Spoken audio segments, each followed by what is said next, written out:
au tout début de la vie de la petite. Euh, on a essayé la médiation familiale. Et bon, c'est vrai que c'était tellement tendu que la médiatrice a fini par me demander de plus venir avec la petite. Donc finalement, c'était plus un travail entre nous les parents, mais il avait quand même son intérêt à voir l'enfant, donc on cherchait un petit peu un endroit, mais où en fait, je voulais pas être seule. Ouais. Je voulais pas être seule avec la petite. Donc au départ, ça s'est fait chez un couple d'amis à lui.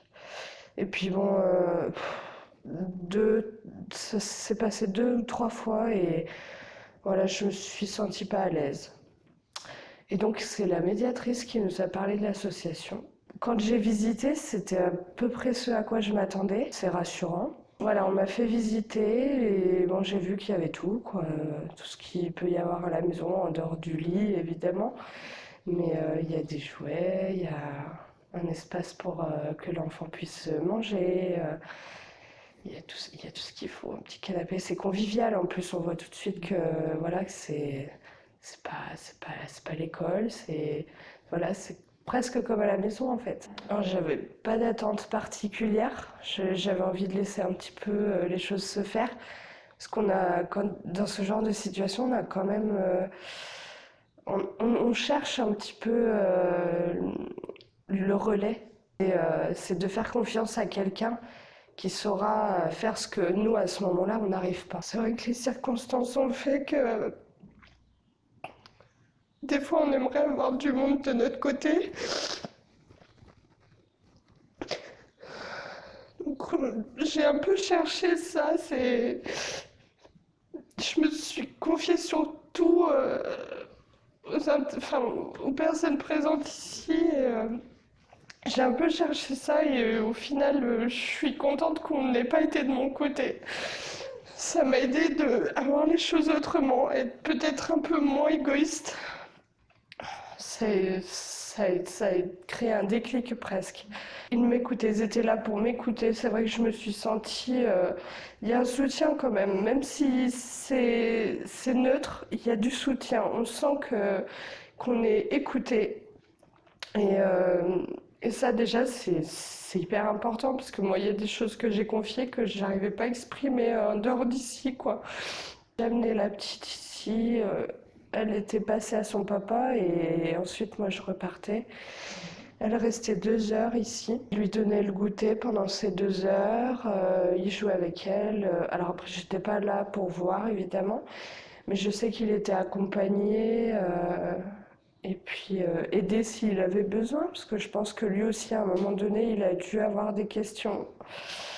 Et enfin, nous, on a eu une période où on pouvait même plus communiquer, quoi. Je voulais même plus lui répondre. Et c'est ça aussi que je voulais que ça cesse, quoi. Je voulais que ça passe, entre guillemets, digérer ça. Et puis, mais ça m'a aidé, hein. Ça m'a vraiment beaucoup aidé. Il fallait qu'on passe par là. Moi, je me suis dit, et je lui ai dit, il fallait qu'on passe par là. Et là, j'ai repris confiance en lui en tant que maman, pas en tant qu'ex-compagne, en tant que maman. Je me suis dit, là, on va pouvoir faire quelque chose d'intéressant, quoi. Alors, ma fille, déjà, elle s'est mise à connaître quelqu'un qu'elle connaissait pas, finalement.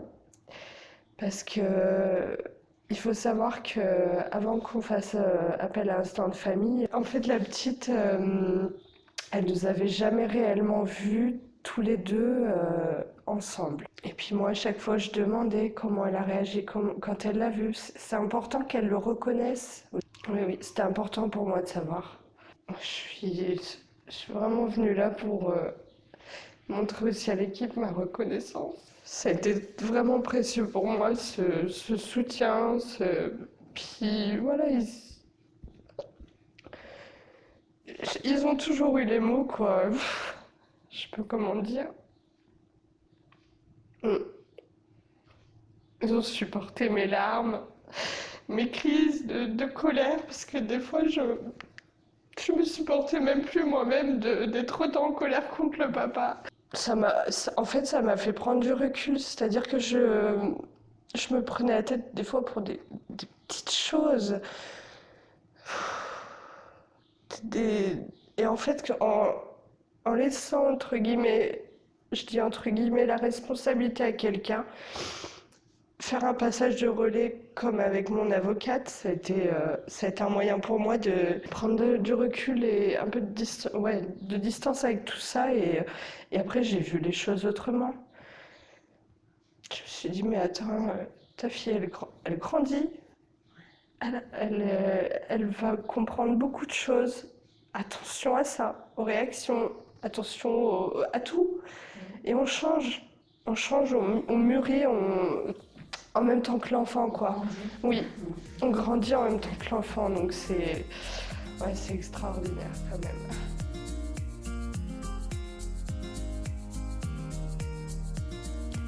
13 octobre 2017, #balance ton porc. Après les révélations sur l'affaire Weinstein, les femmes osent parler des harcèlements sexuels, voire des agressions sexuelles dont elles ont été victimes dans leur travail. Ce hashtag créé sur Twitter par la journaliste française Sandra Müller, expatriée à New York, pour dénoncer les abus sexuels au travail et inciter les femmes à témoigner sur les réseaux sociaux afin de briser les tabous autour du harcèlement sexuel. Insultes dans la rue, gestes déplacés, menaces, agressions, c'est une avalanche de témoignages qui déferle sur la toile. Plus de 50 000 tweets en un week-end, à tel point que le hashtag est passé en 2 jours au top des tendances France sur Twitter. 15 octobre 2017, #MeToo. En réponse à #balance ton porc et cet élan solidaire, aux États-Unis, l'actrice Alyssa Milano incite toutes les femmes à dénoncer les abus sexuels dont elles ont été victimes. Là aussi, le sujet se retrouvait en tête du réseau social car plus de 27 000 personnes en 2 jours ont publié des statuts, y compris sur Facebook, sous le hashtag #MeToo. 3 août 2018. La loi numéro 2018-703 renforçant la lutte contre les violences sexuelles et sexistes a pour objet de mieux prévenir les violences, mieux accompagner les victimes et mieux sanctionner les agresseurs.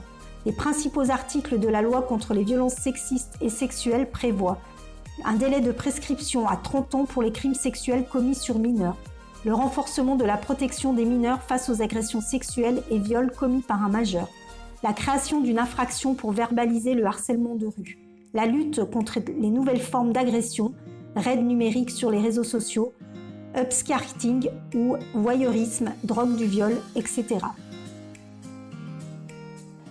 12 septembre 2018. Circulaire numéro 2018-111 annule et remplace la circulaire du 17 février 2003 relative à l'éducation à la sexualité dans les écoles, les collèges et les lycées. Le texte vient préciser les objectifs de l'éducation à la sexualité dans le cadre scolaire, les principes éthiques, la mise en œuvre de l'éducation à la sexualité, le pilotage du dispositif de l'éducation à la sexualité. Au sein des établissements d'enseignement, tout adulte de la communauté éducative contribue à réguler les relations interindividuelles et à développer chez les élèves des savoir-être et des comportements respectueux et responsables. Ces pratiques éducatives impliquent une nécessaire cohérence entre tous les adultes, participant de fait au respect des lois et des règles de vie commune, qu'elles concernent la mixité, l'égalité ou la lutte contre les violences sexistes et sexuelles, le sexisme, l'homophobie ou la transphobie, contraire aux droits de l'homme.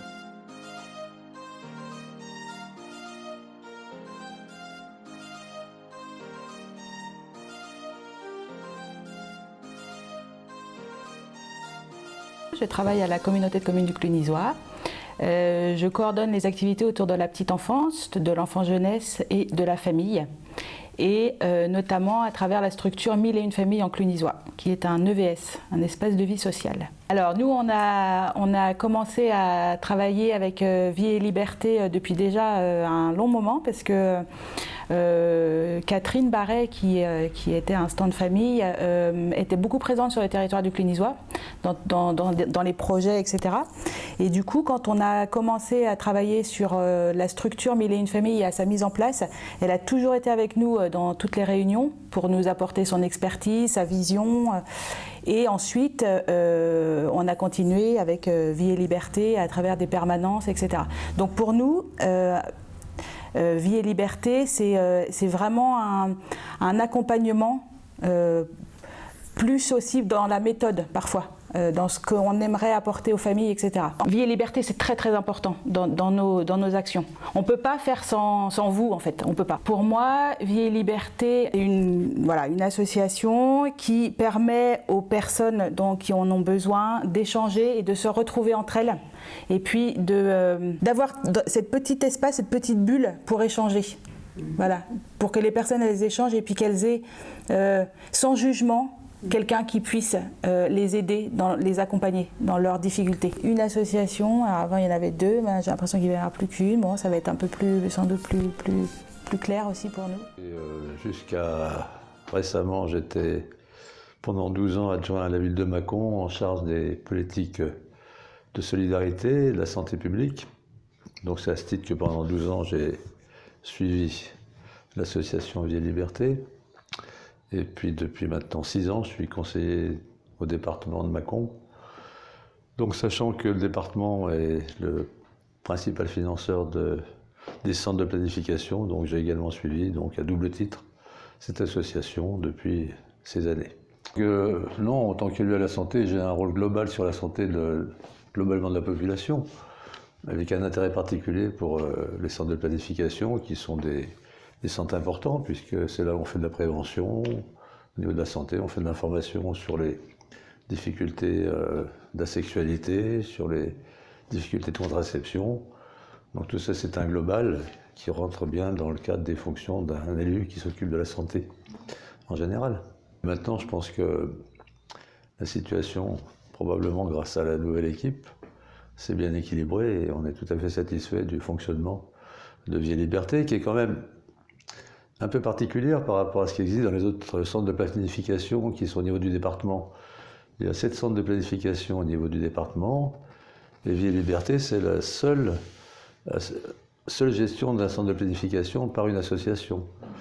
Tous les autres centres de planification dans le département sont gérés soit en gestion directe par les municipalités, soit en partenariat avec les centres hospitaliers. Donc c'est un cas d'école qui fonctionne apparemment bien. Et ce qu'il faut souhaiter, c'est que ça puisse continuer, parce que ça rend grand service.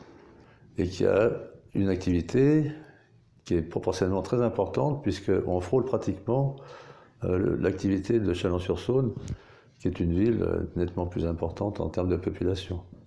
Alors, le soutien à la parentalité, ça c'est toute problématique qui semble exploser par contre. Hein.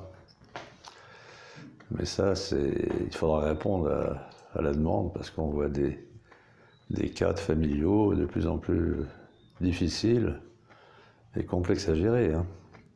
C'est certain. Hein. Moi, je me rends compte, en faisant partie de plusieurs conseils d'administration, notamment le foyer de l'enfance, des choses comme ça, mais que les problèmes ils sont loin d'être résolus. Et on a l'impression que les situations familiales de conflit s'aggravent. Et sont aggravées aussi par les difficultés financières des couples. Je pense qu'il faut renforcer les liens d'échange et pas hésiter à transférer des problématiques qu'on voit apparaître, qu'on va arriver chez soi. Si on ne se sent pas tout à fait en adéquation, il y a d'autres partenaires qui peuvent prendre en charge. Il y a peut-être un travail de coopération entre certaines associations qui peut être à creuser, qui peut être profitable pour tout le monde. Un, pour les professionnels qui ne sont pas forcément formés pour répondre à certaines problématiques, et puis deux, pour les usagers qui peuvent trouver des interlocuteurs plus aptes à régler leurs problématiques.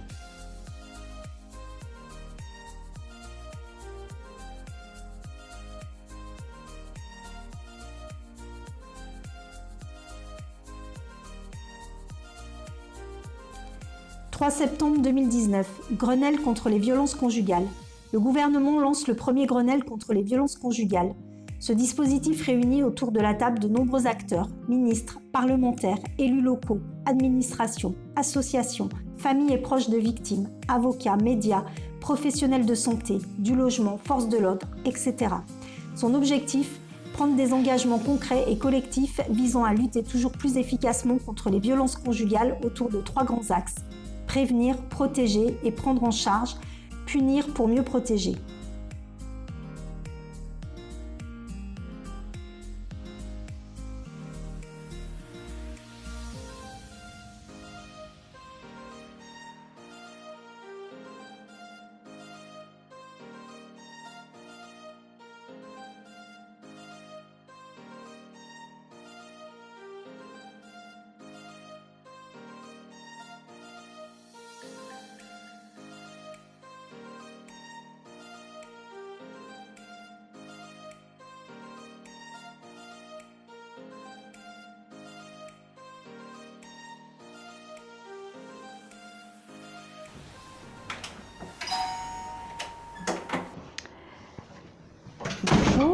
Bonjour, Corinne de Villard, responsable des services de vie et liberté. Vous vous trouvez actuellement à l'accueil du centre de planification familiale. Les personnes que nous accueillons arrivent par ici et ensuite se dirigent auprès de notre accueil. Je suis responsable des services de l'association Vie et Liberté, du CPEF Evars depuis septembre 2018. Et puis du service Instant de famille en remplacement de Catherine depuis le mois de mars. Les femmes de ma génération n'ont pas eu à militer pour le droit à maîtriser sa fécondité, pour bénéficier d'une éducation à la sexualité. Néanmoins, je pense que ce sont des droits qui pourraient être menacés et qui, c'est pour moi, c'est de la responsabilité de chacun à un moment donné de faire en sorte que ces droits perdurent. Et quelque part, m'investir dans une association comme celle-là, c'est mettre ma pierre à l'édifice. Et puis, le soutien à la parentalité, c'est quelque chose qui me tient particulièrement à cœur. J'ai la conviction qu'un espace de ressources, un lieu neutre pour permettre de favoriser les liens entre un enfant et son parent, c'est nécessaire à l'équilibre et puis au bien-être d'un enfant, de ses parents également, mais surtout de l'enfant et d'un enfant amené à être un jour parent. Ce que j'ai découvert, c'est la complémentarité de ces deux services qui relèvent de l'expertise professionnelle sur le lien familial, qui pour moi c'est vraiment une expertise qui est commune aux deux services. Et puis il y a également des similarités dans les modalités d'accompagnement. Les accompagnements qui sont proposés, ils se basent sur des principes d'impartialité, de neutralité, de responsabilisation également, de respect et de bienveillance. Je suis infirmière depuis 91 maintenant et j'ai connu du coup l'association en 2012 quand j'étais infirmière à la maison des adolescents qui était de l'accueil adolescent qui était un milieu ouvert et du coup maintenant je suis infirmière au Prado. Le partenariat c'est plutôt les jeunes filles qui qui venaient soit à la maison des ados soit qui viennent qui habitent dans le foyer d'hébergement où je travaille.